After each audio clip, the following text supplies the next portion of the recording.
Troy State came very close to upsetting the Knights last season and look forward to starting their path to Division I AA on the right foot. It's college football at its best here on CV Sports.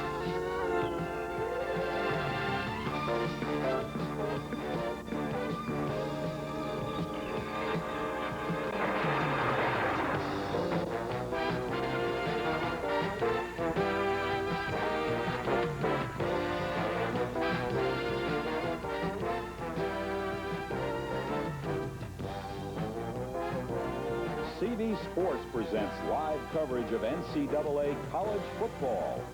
From the Florida Citrus Bowl in Orlando, Florida, it's the Troy State Trojans taking on the University of Central Florida Knights. With your announcers, Paul Kennedy, Gary Paris, and special sideline reports from Tom Peters. Well, a very pleasant good evening to you indeed. The college football 1991 season is here. Hello again and welcome to Citrus Bowl Stadium with Gary Paris. I'm Paul Kennedy. This team of the University of Central Florida a year ago played a great game against Troy State. UCF won, went on to a 10-4 season. This year, greatly respected. Take a look at the top 20 polls. Here is what respect means in the national picture. You see that Georgia Southern is ranked number 1, but there at number 11 is UCF. A guy who is the National Coach of the Year, the head man of this program, and Gene McDowell knows that respect, though, in 1991 has to be earned on the playing field.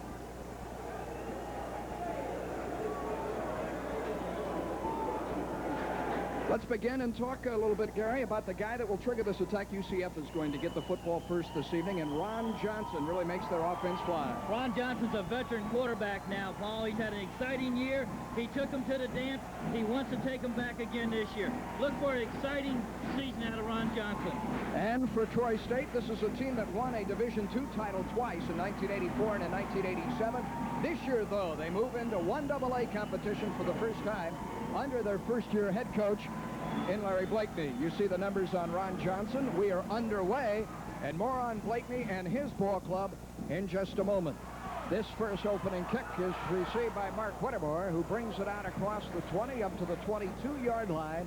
And from that spot, Johnson and company will go to work. Here is the starting lineup for UCF this evening.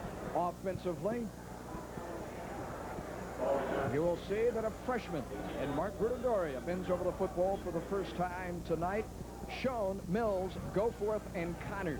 Tackle to tackle. Andy Goforth is as good as they come. Ron Johnson at the QB position. Willie English at the tailback. Ron Thau at the fullback position. Cooper Dickinson and Wuda, the tight end. The man in motion is Cooper, and a penalty marker goes down before our first snap. A little bit of that pre-game excitement there, Paul, as an illegal procedure against the Knights, as it's all part of that first. It's going to take a little bit of the butterflies, and I'm looking forward to working. Enjoy having you as part of our team. I'm excited about working with you and the experience and knowledge you'll bring to this game. It's going to be a lot of fun for us.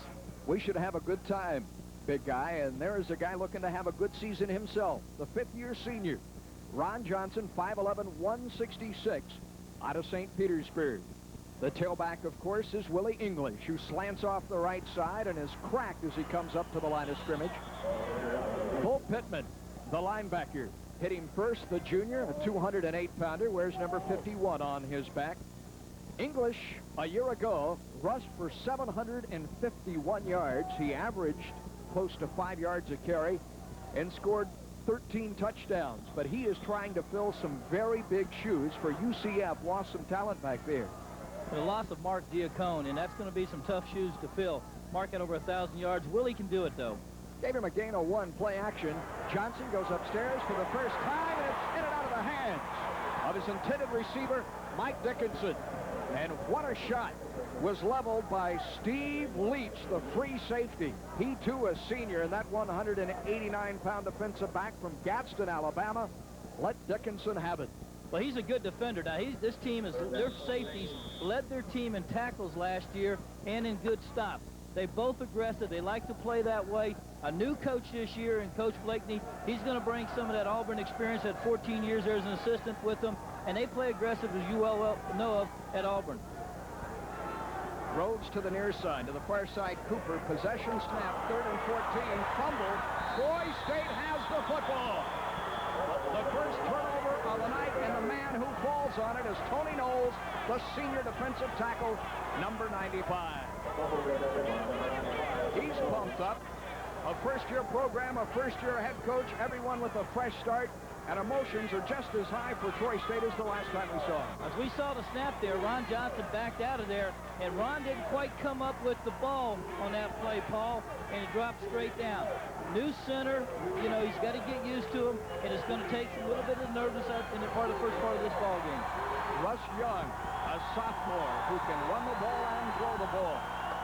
Breaks David McCombs, his fullback in motion, hands to the tailback. Eddie Coleman, who hurdles inside the 15, puts that head down and drives to the 13-yard line. A look at the Trojan offense from Troy, Alabama. Over the football is Eric Mizell. Morris and Ray, your two tackles. Coker and Cox will flank him at the guard position.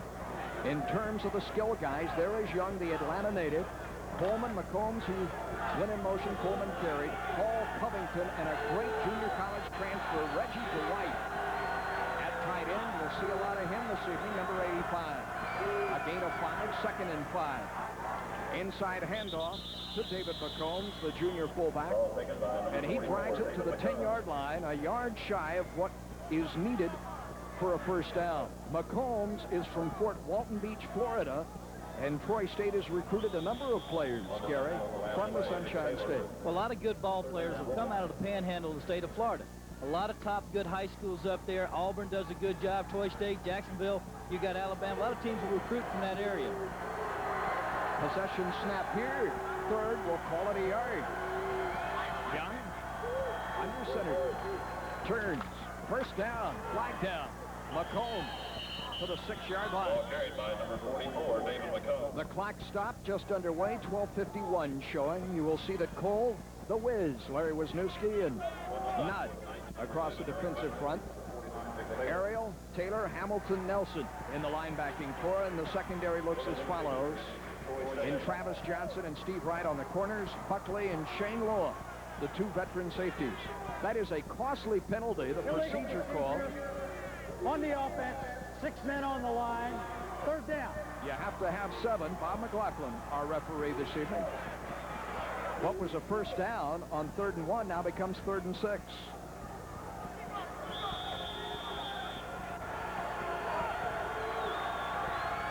Inside the 15 for Young. On the draw, McCombs nowhere. How much did that penalty sting? On the stop, Clifford Cole, the sophomore defensive end from Altamont Springs. And it's 4th down and field goal time for the Trojans. You'll see a lot of twisting and stunting by the defensive line on this game, talking to the coaching staff. As you see, Cole there last year had 32 tackles. A lot of twisting, and that play that time, he just did a little stunt that time. Got in there on a draw and did a good job of bringing him for the loss. We'll call this a 31-yard attempt for a junior and Matt Stollum, the transfer from West Georgia. This is his first varsity try at Troy State. The kick is away. It has plenty of leg, and it's right down the middle good. The Trojans capitalize on the fumble by Johnson. We have played less than 3 minutes, and the men from Alabama lead by 3. What makes that an impressive kick there by Stone this year, Paul, is that they've narrowed the goalpost back to into the pro ranks. They brought it in 5 feet, which is going to make it a little more exciting for the kickers in the college ranks this year. Both kickers are excellent kickers. Their kicker kicked 75% of his kicks last year. Gorilla kicked 76 for UCF. 2 very talented kickers. Let's check in with our sideline reporter. We mentioned him earlier, but the kickoff got underway, Tom. We hardly had a chance to say how do, but it's a beautiful night down there, is it not? In the end zone, around the goalpost, and the biggest headlines were made just before the game even started. They squeezed the goalpost in. They went on a reducing. They went on a diet in the offseason. They're about 6 feet narrower than they were when the season started. We'll see how that affects tonight's ball game. I've seen a lot of field goals that were made or missed within inches. How about you guys? You're right. I like that. Went on a diet, squeezed them. That's the case here, and where it will be particularly bothersome is when you try a short field goal rather than a long field goal, Gary, because the angle will be difficult given the fact that the hash marks are so wide. Very difficult. It's going to be a lot harder. You're going to see a lot of good kickers just miss some field goals this year.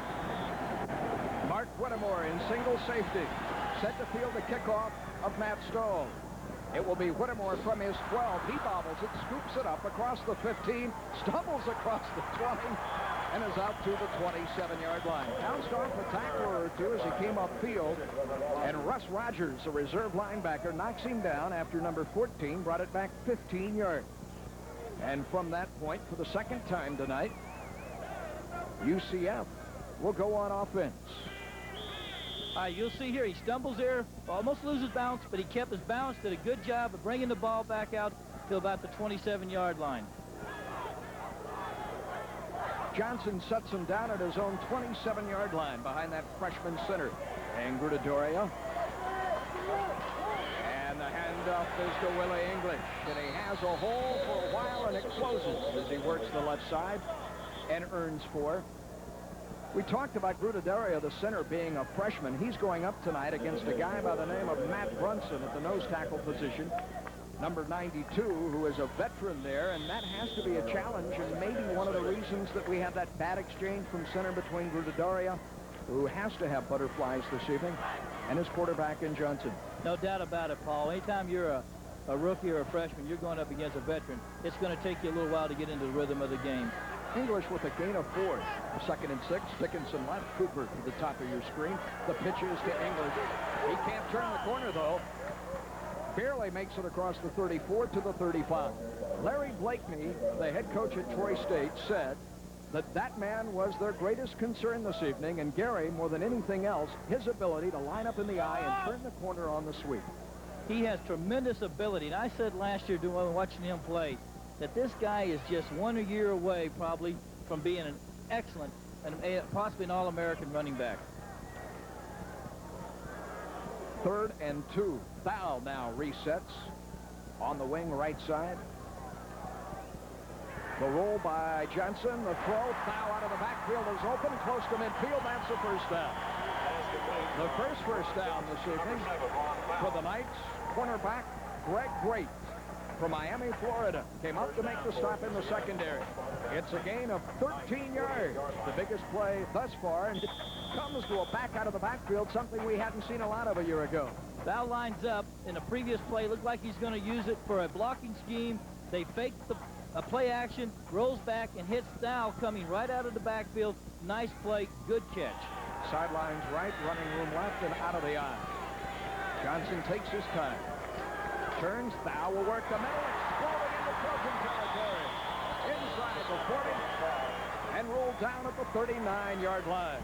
Steve Leach, the free safety, makes another tackle. Great blocking. Grudadoria, Keene, and Schoen, the 2 guards, go forth and Connor on the tackles, and a guy in his first start, Ron Thal from Staten Island, New York, who rushed for all of 34 yards last year, has a 13-yard gainer on that carry. Ron Thal's getting a chance to prove himself. He's been there a long time now. He's a junior. He's been there for 3 years. He's ready to prove himself that he can contribute to this program. Sean Lewis, a freshman who wears number 33, replaces him. As you see, here's English with Lewis working in front of him, leading away. And he's rolled out of bounds at the 36-yard line by Tony Knowles, a senior defensive tackle from Pasadena, California. Picked up 3. So the Knights beginning to show some confidence now on offense, starting to sustain. That is the 5th play of this march. English has rushed for 12 yards on 4 carries thus far. One of the things Gene wanted to do this game, Paul, was to establish his running game, sprinkling in a few passes to keep the team honest, and then try to hit a home run every now and then. Slot left, Cooper and Dickinson to the top of your picture. English inside, met at the line of scrimmage, a swarm. The first guy to lay a shoulder into him as flags fly was the defensive end, a senior, Kevin Dean. Number 97, got him a good shot, then help arrive. And the penalty this time will go against Troy State. They may have had a man lined up on the left side there. It might have been lined up encroachment against the defense. And then once the ball snapped, if you're in there, it's going to be a penalty. Johnson, the quarterback, talking to it with our referee.